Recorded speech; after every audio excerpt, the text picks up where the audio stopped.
My fiancée slept with her ex. 2 days before our wedding, so I called off everything, took back the ring, and watched her life collapse. I'm a 29-year-old guy, and up until a few weeks ago, I genuinely thought I had it all. A great job, supportive friends, a close relationship with my family, and the woman I believed I'd spend the rest of my life with. Her name was Jenna. We met 3 years ago at a friend's engagement party, and from the moment she smiled at me, I was done for. Jenna was funny, kind, ambitious. She taught yoga in the mornings and managed a local boutique in the evenings. She had this way of making people feel seen. When we started dating, everything just clicked. We talked about everything, our traumas, our dreams, our plans. And when she said she wanted a future with me, I believed her. God, I wanted to believe her. I proposed after 2 years of dating. It was during a weekend trip to Charleston, right by the harbor. She cried so hard I thought she'd pass out. Said it was the happiest day of her life, and I believed her again. My mom called me later that night and said, "You really look happy, sweetheart. I haven't seen you smile like that in years." I told her, "I think I found the one." And I meant it. The wedding planning was stressful, but she handled it like a pro. Pinterest boards, vendor meetings, seating charts, Jenna did it all. I joked that I was just the decorative groom, showing up and signing checks. We laughed about it. Everything felt like it was falling into place. I had no idea that behind those Pinterest boards and vendor calls, something darker was happening, and 2 days before the happiest day of my life, I would find out exactly what that was. The final week before the wedding felt like a dream. At least, that's what I told myself. Her dress had arrived. The venue was fully paid for. My parents had flown in early from out of state and were staying with us. Every night, our house buzzed with laughter, wine, checklists, and late-night nerves. Jenna seemed excited, almost too excited. Like she was overcompensating for something. But I brushed it off as wedding jitters. We were getting married in a vineyard just outside the city, one of those places with ivy-covered archways, fairy lights, and rows of wooden chairs stretching into the hills. She'd picked it, said it was like something out of a romance novel. I agreed. It felt like everything she wanted, and I wanted nothing more than to give it to her. But there were tiny things, little cracks I didn't know how to name. She was constantly on her phone, always flipping it over when I walked into the room. If I asked who it was, she'd say, "Just Ashley," or "My mom again," with that strained laugh. When I tried to grab her phone to play music or check something, her body would stiffen for half a second before handing it over. I noticed. I just didn't want to believe. Then came the night of her bachelorette party. She said she was going to spend the evening with her bridesmaids, hit a spa, maybe some wine tasting. I told her to have fun and kissed her goodbye at the door. She hesitated, just for a moment, then kissed me back and said, "Only a few more days." Can you believe it? I watched her drive off, tail lights disappearing down our street, and for the first time in years, I felt cold. That night I couldn't sleep. I don't know if it was nerves or something deeper, but a knot had formed in my stomach and it wouldn't go away. I lay in bed staring at the ceiling, listening to the hum of the ceiling fan and the occasional car passing outside. Jenna hadn't texted me since she left. That wasn't like her. At around 1:30 a.m., I texted, "You good? Hope you're having fun. Love you." No reply. I told myself she was probably just drunk or tired. Maybe her phone died. Still, I kept glancing at the screen every few minutes. Eventually, I dozed off in my clothes, phone clutched in my hand like it owed me peace.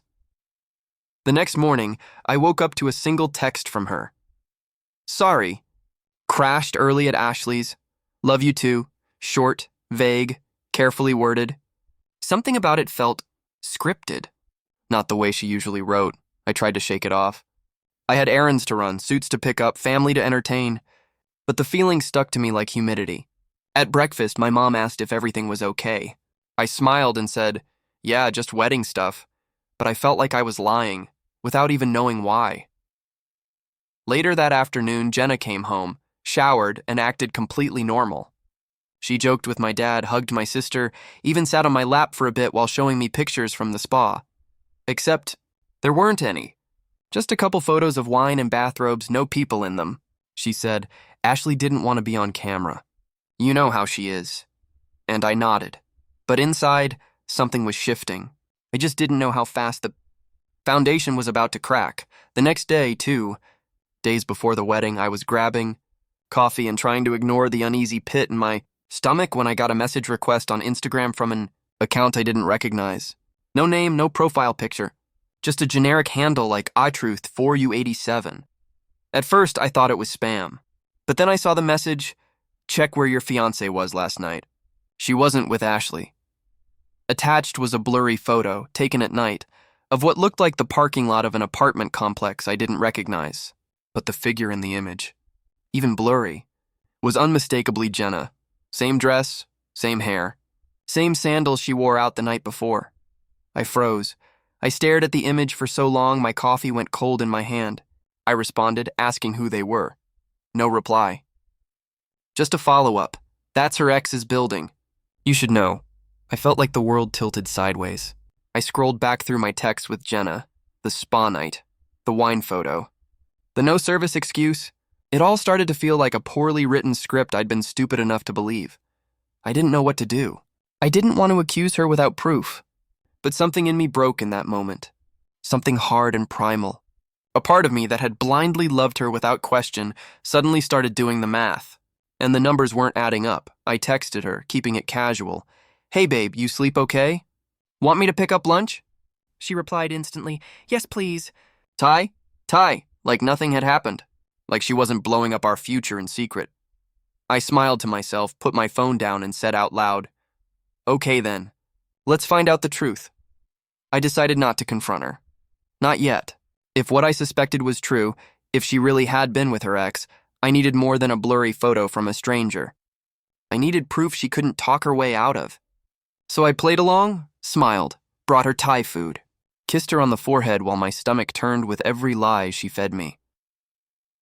That evening, while she FaceTimed her cousin to talk about bridesmaids' hair, I quietly slipped out, got in my car, and drove to the address from the image. I'd reverse searched the photo. Turns out it was a known apartment complex on the other side of town. One I knew all too well. Her ex, Ryan, lived there. They'd dated for 2 years before me, and even though she always claimed he was toxic, I'd caught her creeping on his socials more than once. When I pulled into the lot, my hands were shaking. I sat there for a few minutes, watching.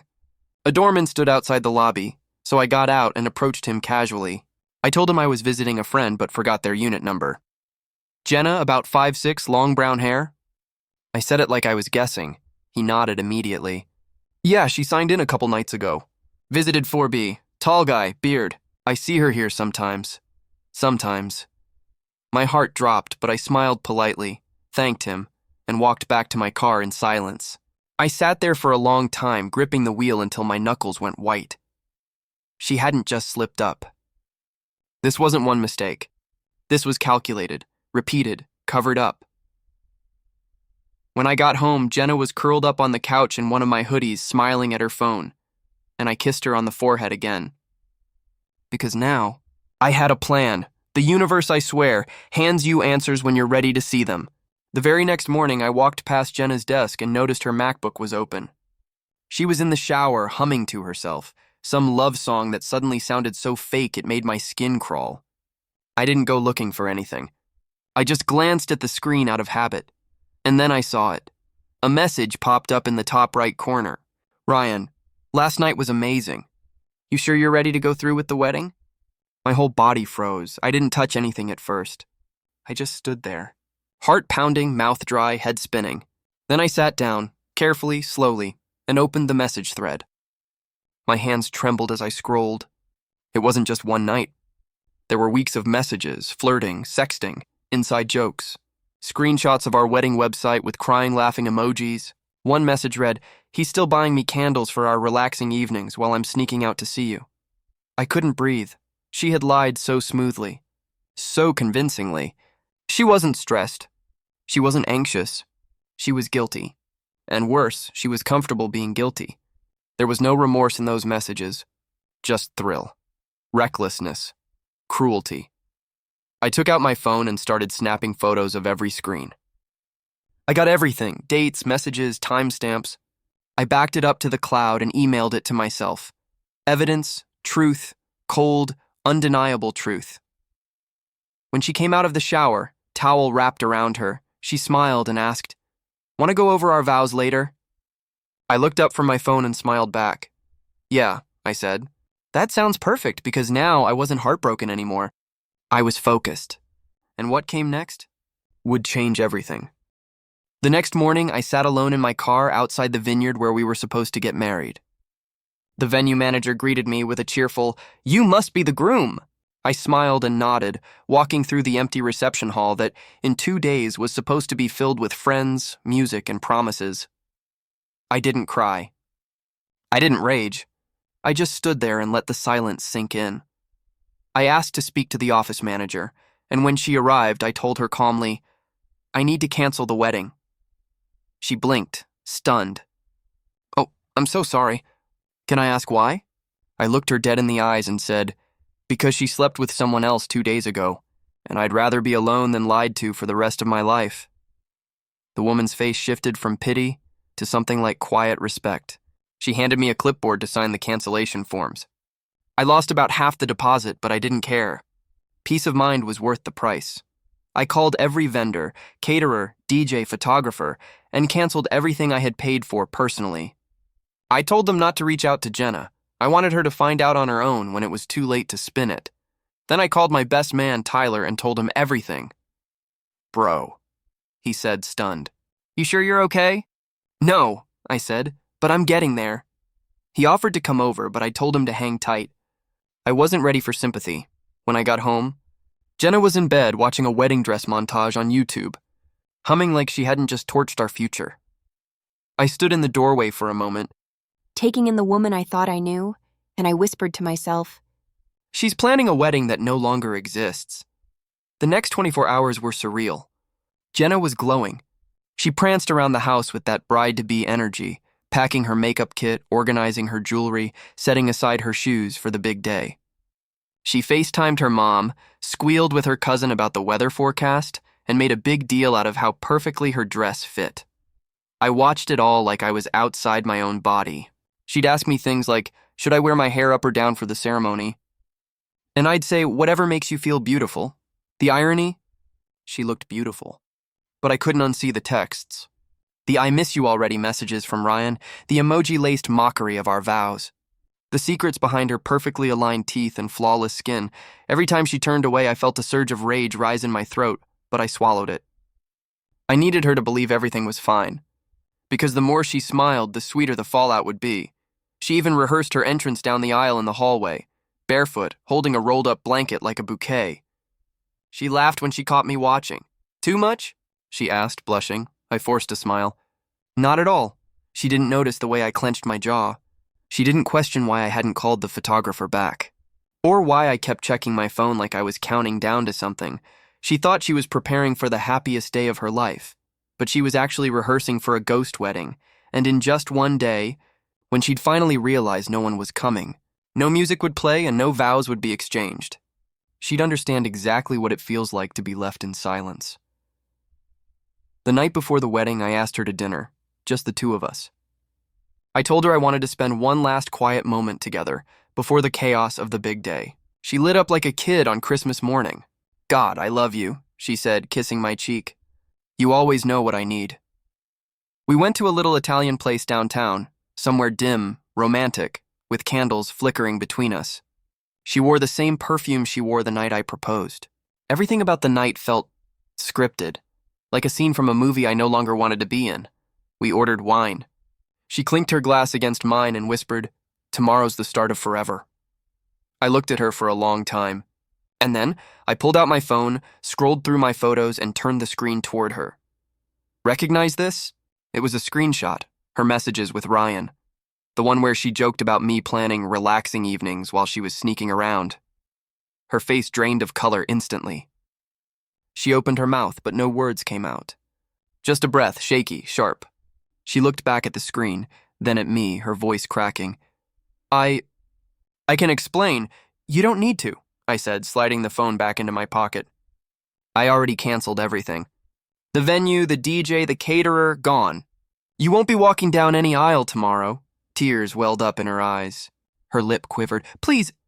It was a mistake. I was drunk. It didn't mean anything. I took the ring off my finger, the one she had slipped on mine during our engagement shoot, and placed it gently on the table. "You can keep the lies," I said quietly. "But I'll be taking this back." Then I stood up and walked out. She didn't follow. She just cried, in the middle of that perfect little restaurant, and I didn't look back. I muted my phone the moment I got in the car, but I still saw the screen light up every few seconds. First it was Jenna calling, then it was Ashley, her cousin, then Mom, over and over. I didn't answer a single one. By the time I pulled into my driveway, the call log said 73 missed calls. 73. I sat in the car, staring at the front door. The house we were supposed to return to together. The one we were supposed to leave from as husband and wife. I didn't feel relief. I didn't feel anger. I just felt hollow. Like I'd survived a car crash in slow motion. Voicemail after voicemail trickled in. The first few were just her sobbing, whispering my name like it was a prayer. "Please, please talk to me. I messed up, I know. Just talk to me." Then the tone shifted. One message said, "I can't believe you humiliated me like that. You blindsided me. You ruined everything." No mention of Ryan, no apology for what she did. Just pain over being exposed. She didn't want to be forgiven. She wanted to save face. By midnight, her friends started texting. One said, "She's not okay. Can you at least check on her?" Another just sent a single word, "Why?" I didn't reply to anyone. I left my phone on the counter, face down, and poured myself a drink. The first real one I'd had in weeks. I sat alone in the dark. No lights, no music. Just the quiet hum of a refrigerator and the dull ache of a heart that finally stopped pretending. She could scream, cry, and beg all night, but I had given her enough of my voice. Now, she could sit in silence. The next morning, I woke up to more missed calls, this time from numbers I didn't recognize. I figured she was using other people's phones now, trying new angles. I didn't expect the voicemail from her father. He sounded defeated. "Hey, son. I just wanted to say, I'm sorry, truly. I didn't raise her to do this. You don't owe her anything. Please take care of yourself." I sat there for a moment, stunned. Her father was apologizing to me. I never expected that. This was a man who once called me soft for working in IT instead of with my hands. A man who used to jokingly call Jenna his little hurricane. And now he sounded like he had just weathered the storm. Turns out, she had told them I panicked and walked away without giving a reason. But then her mom called Ashley, who finally broke. She showed them the texts. The screenshots. Everything I had sent her as a backup, just in case. By noon, her family group chat had exploded. Her mom sent me a text. "We are so sorry. You didn't deserve any of this. We love you like a son." That one hit harder than I expected. Her brother, who never really talked to me before, messaged, "She's been lying to all of us. It's messed up. If you ever want to grab a drink, I'm around." Suddenly, the narrative shifted. She wasn't the broken-hearted bride anymore. She was the liar who played everyone. Her friends, some of them at least, started to pull away. One even posted a vague story about people who fake everything, even their love. And for the first time in days, I felt like I wasn't alone in this. She had burned every bridge. And now, she was the one standing on the ashes, just when I thought things had finally settled, when her family, her friends, and even strangers online were starting to see the truth. Jenna played her last, desperate card. She posted a black and white photo of herself crying on her Instagram story with the caption, "No one knows what goes on behind closed doors." Then a second slide. "Emotional abuse doesn't leave bruises." I stared at my screen in disbelief. My phone buzzed within minutes. Ashley texted, "Dude, she's trying to flip this." She didn't name me directly, but she didn't have to. Everyone knew who she was supposed to marry. Everyone knew who the groom was. And now she wanted them to believe I was the villain all along. It was disgusting, manipulative, and frankly insulting, but I didn't engage. Instead, I uploaded a Dropbox folder full of screenshots to a public Reddit post under the title, "My fiancé slept with her ex 2 days before our wedding." Here's proof I didn't expect it to go viral. But it did. Thousands of comments poured in. People dissected every message, every lie. Some shared their own betrayal stories. Others DM'd me just to say, "Thank you. I thought I was the only one. And Jenna?" She panicked. She deleted the post within hours, locked down her profile, and tried messaging me. "Please take that down. You're ruining my life. But I didn't respond, because I wasn't ruining her life. She did that all on her own. I just finally stopped protecting her from the consequences. And now, the mask she wore so well, it had shattered in front of everyone. It didn't take long for the fallout to catch up to her. 2 days after the Reddit post went viral, I got a message from someone who claimed to work with her. It read, "Hey, just so you know, HR is reviewing Jenna's social media and the wedding stuff. She violated some policies. They're not happy." I didn't respond, but I won't lie. I reread that message a few times, each time feeling a little less guilty. By the end of the week, she was fired. Apparently, her role at the boutique had a strict clause about personal conduct affecting brand reputation. Posting cryptic abuse allegations while screenshots of her cheating circled the internet? Yeah, that didn't look great for a business selling trust and loyalty to customers. Next came her apartment. She had planned to move in with me after the wedding. Her current lease was ending. She never signed a renewal. And just like that, she had no job and nowhere to live. Her parents wouldn't take her in. Her mom had gone radio silent, and her dad told her, "You need to figure this out alone." Even Ryan, the ex she threw it all away for, ghosted her. One of her old friends messaged me and said she tried texting Ryan for help. He blocked her. It was almost poetic. One by one, every lie she built her life on collapsed. She went from planning a wedding to crashing on a friend's couch, jobless and alone. I didn't post about it. I didn't gloat. I just watched because sometimes karma doesn't need your help. It shows up on its own, uninvited, unapologetic, and right on time. After everything fell apart, she didn't stop. She just changed tactics. She started messaging mutual friends, people who hadn't picked sides or tried to stay neutral. I got texts like, "Hey, Jenna wants to talk. She says she's in a really dark place." Or, "She told me she still loves you, man. She says it was a mistake. She's sorry." But the one that really got me was from my college friend Leah, who barely knew Jenna. She texted, "I wasn't going to get involved," but she DM'd me asking if I could casually mention how much she misses you. Weird as hell. That was Jenna in a nutshell. Never a direct apology, never true ownership. Just manipulation dressed as sentimentality. She didn't want forgiveness. She wanted to reset the clock. Pretend it never happened. Even her cousin Ashley tried one last time. "She's not okay," she said over the phone. "She talks like she's lost everything."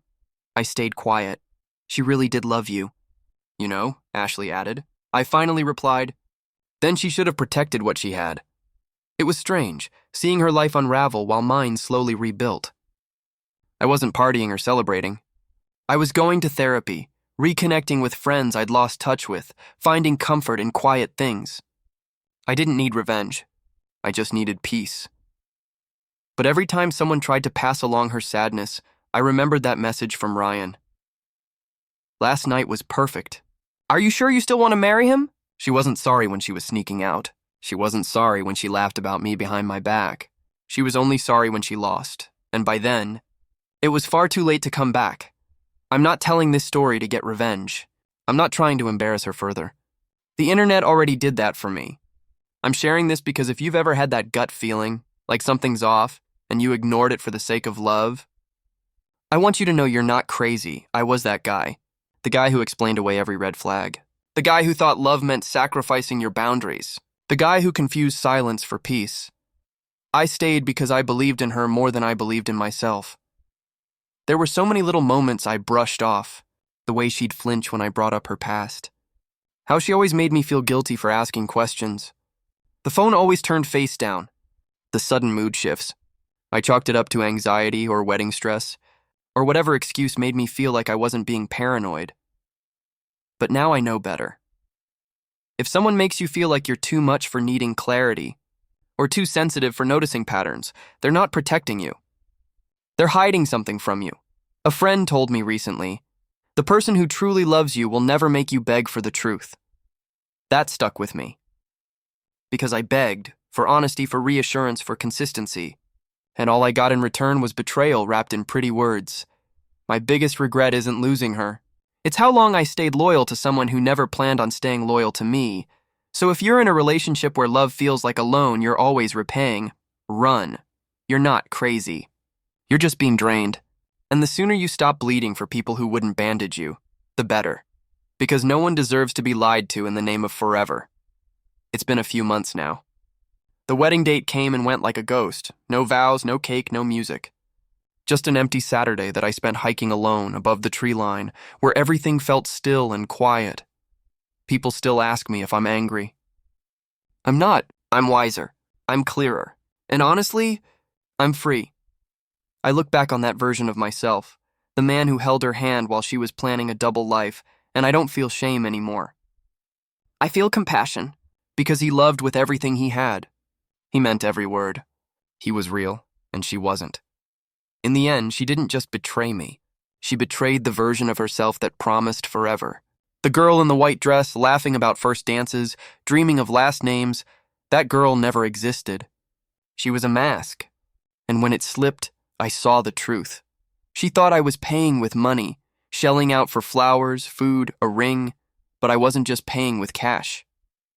I was paying with trust, with sleep, with time I'll never get back. I was paying with my soul, and now, I've taken all of it back. I've learned that closure doesn't always come in a grand confrontation or dramatic ending. Sometimes it's quiet. It's a slow, steady exhale when you realize you've stopped waiting for an apology. When you no longer need answers to feel whole. Jenna lost more than a wedding. She lost a man who would have moved mountains for her. But me, I didn't lose anything. I just finally saw the truth, and it's the most peaceful thing I've ever known.